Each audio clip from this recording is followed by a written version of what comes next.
السلام علیکم درنو دوستانو، تاسو سره یو خبر شریکوم، یو نوی ویډیو در سره شریکوم چې په دې ویډیو کې یو تازه خبر دی او خبر د نازي اقبال د خاوند په باره کې دی. ویل کېږي چې هغه مړ شوی دی. آیا هغه رښتیا مړ شوی، چا وجلی دی او کنه؟ دا ټول تفصیل به تاسو په دې ویډیو کې وګورئ. دا یو تازه خبر دی چې همدا اوس موږ ته راورسېدو. مهرباني وکړئ د ویډیو تر اخره موږ سره ملتیا وکړئ چې تاسو د ټول تفصیل نه خبر شئ.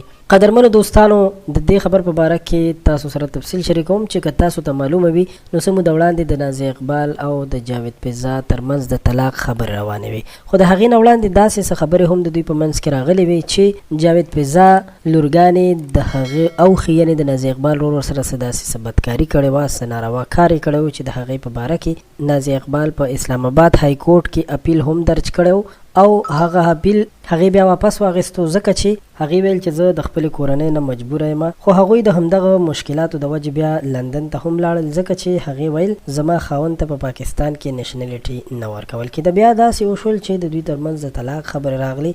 ښځې او خاوند خپل منځ کې ویل چې زموږ نور ژوند نه تېرېږي او ویل یې چې دا زما نن نه پس خور ده بلکې ښځه مې نه ده. نو د همدې وجې نه د دوی ترمنځ طلاق هم شوی و. خو بیا د دوی ترمنځ د طلاق دغه خبرې دوی ویل چې ختمې شولې، ځکه چې ویل یې موږ ته یو ملا ویلي دي چې ستاسو طلاق نه کېږي ځکه چې تاسو په یو ځای باندې 3 طلاق ورکړي. نو قدرمنو دوستانو، تر کومه پورې چې د جاوید پیزا خبره ده چې هغه مړ شوی دی یا چا وجلی دی، نو دغه هسې افواهات دي. موږ غوښتل چې تاسو ته ټول تفصیل درکو. هغه سره هیڅ هم نه دي شوي، هغوی په لندن کې دي، روغ جوړ دي، خوشحاله زندگی تیروي.